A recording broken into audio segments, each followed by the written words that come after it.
Hello everyone, back to you today's second video. I've already done the Gaz Weather's Sunday Roundup. You can find that here on the homepage. Just scroll down the page a little bit. It's underneath the pollen count. And it's going to be quite an interesting video. It runs about 20 minutes and it covers a lot of ground. We deal with the Arctic Oscillation, the North Atlantic Oscillation, what's going on in terms of sea surface temperature anomalies in the Pacific Atlantic Ocean, solar activity, QBO, and weather next week, 10 days as well. So check that out if you would like a gentle sort of stroll through several eclectic elements that are involved in terms of the weather. This is rain watch, so I'm going to have a little bit of a rain watch for you with this video because we've got a nasty area of low pressure coming up tomorrow. It'll still be affecting us on Tuesday as well, and that's going to be giving quite a bit of rain and also some strong winds as well. The winds might be touching gale force around some southern and southwestern approaches tomorrow, which is a little bit unusual for summer, but it is only early summer, of course. We're only just starting in June. It doesn't mean much for our overall sort of summer fate, if you like. So we'll start off with the FATS charts. This is the human interpretation of the models by the forecasters at the UK Met Office. This is the FATS chart for 6 o'clock in the morning tomorrow, so sort of 12 hours time. We find that we've got a deep area of low pressure out to the west of the country. That's the main driver of the weather through the first half of the week, this big area of low pressure. I've also got these active weather fronts as well, which will already at 6 o'clock tomorrow morning be bringing a lot of heavy rain through Ireland and around these Irish Sea coasts of southwest Scotland and northwestern England, Wales, probably down to southwest of England too. Through the day, things deteriorate, so these weather fronts get more active. We also tighten the isobar, so it turns windy. That's where the gales could come in across some parts of the channel. If you're taking a channel crossing tomorrow, it is likely to be quite rough, I'm afraid. So strong winds and heavy rain there, driving up from the south with these weather fronts at midday. This is how things are looking by midnight on Tuesday. The low pressure event is right over top of the country. We've still got these active weather fronts as well. They will be bringing quite a lot of heavy rain.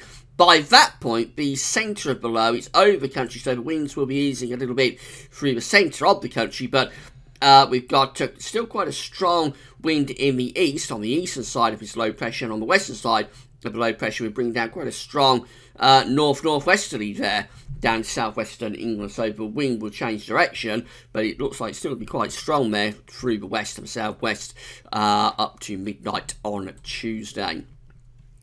And then Tuesday itself sees that low pressure clearing off into the North Sea. So by midday, we've got the low pressure in the North Sea. Still the weather clinging to the east coast, so it's likely to be pretty miserable, I think, for much of Tuesday down the eastern side of the country. And then we've got this swipe of very strong and really quite cold northwesterly winds across the whole of the country. So the windiest weather for northern eastern areas might be more on Tuesday, with a very chilly and showery northwesterly wind. Also a very unsettled spell of weather next 24 to 48 hours, to say the least. This is how the GFS is picking things up then. So this is for midnight, and again, there's the area of low pressure that's the troublemaker. That's one that's going to bring a lot of wet weather through into Monday and Tuesday. The main driver is this bigger area of low pressure here to the northwest of the country. So as we run through Monday, we find this secondary low swinging in from the southwest. This is midday on Monday. Again, tightly packed isobars. So we're driving in not only heavy rain, but also some quite strong winds to the southwest of the country. Up 6 o'clock in the evening, looks really unsettled then. Low pressure is in over the top of the country essentially, and that takes up to midnight. 990 millibar area of low pressure centred right over the top of the UK. Obviously, it is going to be very unsettled. We know we've got those active weather fronts as well. In the centre of the low pressure, wind does ease, but on either side, on the east side and west side of the low pressure, that's where the strongest winds will be overnight, Monday into Tuesday. And then as that low pressure moves off into the North Sea through the course of Tuesday, we all get this push of strong and cold, chilly northwesterly winds, and we really will feel that wind, I think, on Tuesday. It's a strong wind for all places, and it'll make it feel quite cold, especially on the eastern side, where we're still going to have weather fronts clinging on, bringing outbreaks of rain. Precipitation from the GFS shows quite a lot of wet weather into Ireland by the time we get through to midnight. Otherwise, it's mostly dry across the country. But by 6 in the morning, it's thoroughly wet there through much of Northern Ireland, up into southwest Scotland, into northwestern parts of England, down into Wales and southwestern England, just being affected as well. Through the morning, we set up this zone of very wet weather. So it's through southern Scotland into Northern England, into Wales and down into southwest England. But we've got the wettest of the weather through tomorrow morning. Sunshine and showers probably for the bulk of Scotland and Northern Ireland. And you notice much of the Midlands, southern southeast England, mostly dry through the course of tomorrow morning. Then the rain gets more widespread tomorrow afternoon, stays soakingly wet through much of northwestern England down to Wales. That's where the highest rainfall is going to be with this, I think. Northwest England down into Wales. Yes, it's going to be very wet there.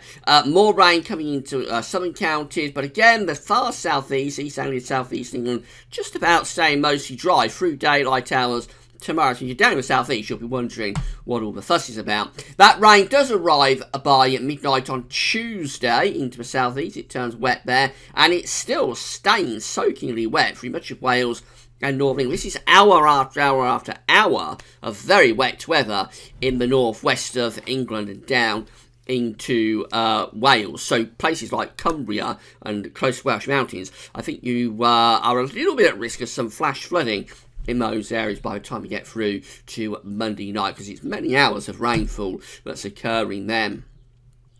Into Tuesday, and the rain pushes on to the eastern side. Again, very wet weather down the east coast. It's not going to be a day for visiting the east coast on Tuesday. If you are off there for a holiday this week, well, unfortunately, it's going to be quite a cold, wet day on Tuesday. Otherwise, it's a brightening up day, sunshine and showers developing, and some of these showers could well be quite heavy on Tuesday afternoon because there is a little bit of cape and lifted, so there will be some convective potential with those showers on Tuesday afternoon. And the main thing will be the wind. It's going to be a very windy day on Tuesday.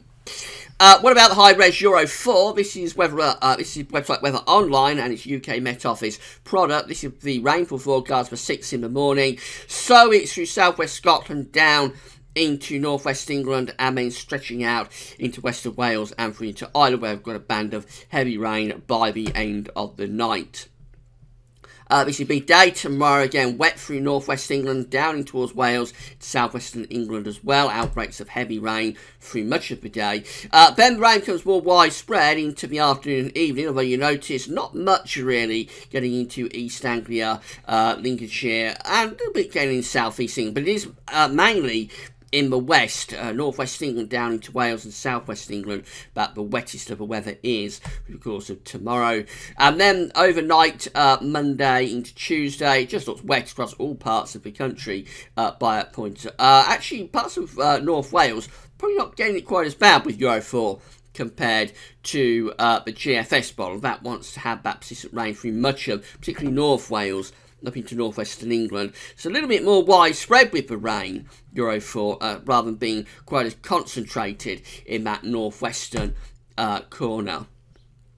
By the time you get through to 6 o'clock in the morning on Tuesday, the rain is up across Scotland, and then it's running down the eastern side. And this is the total precipitation that we can expect from this rainfall situation. So quite widely, we're looking at around 10 millimetres, which isn't anything to get excited about, really, 10 to 15 millimetres in the southwest. But in this zone, sort of around southwest Scotland down to northwest England, it is a lot wetter there.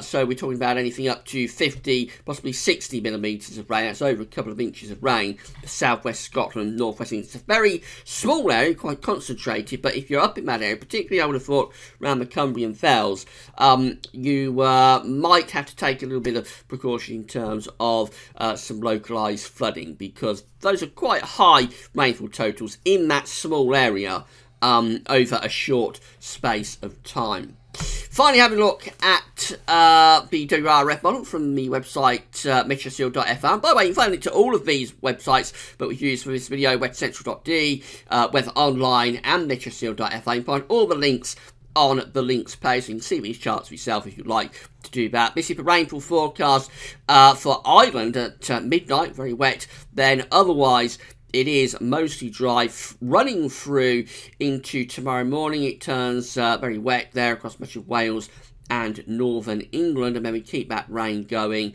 through the course of the afternoon. This takes us to 8 o'clock tomorrow night, or tomorrow evening, where you see again it's northern England, particularly northwest England, down through Wales. This is very similar to the GFS, with the zone of persistent, very wet weather, then into southwest England. Some quite heavy rain coming into the Midlands, a little bit in the southeast.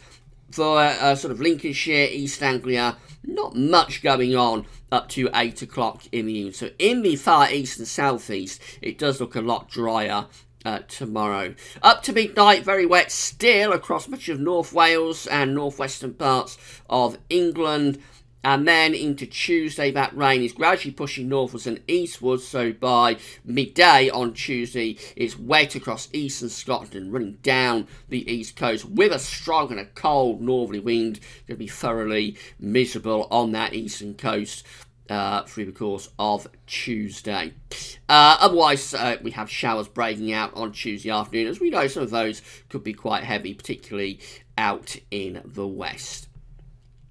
After that, we probably get a slightly calmer day on Wednesday, and then it all goes back to cloud rain again on Thursday. So it's a very unsettled picture coming up.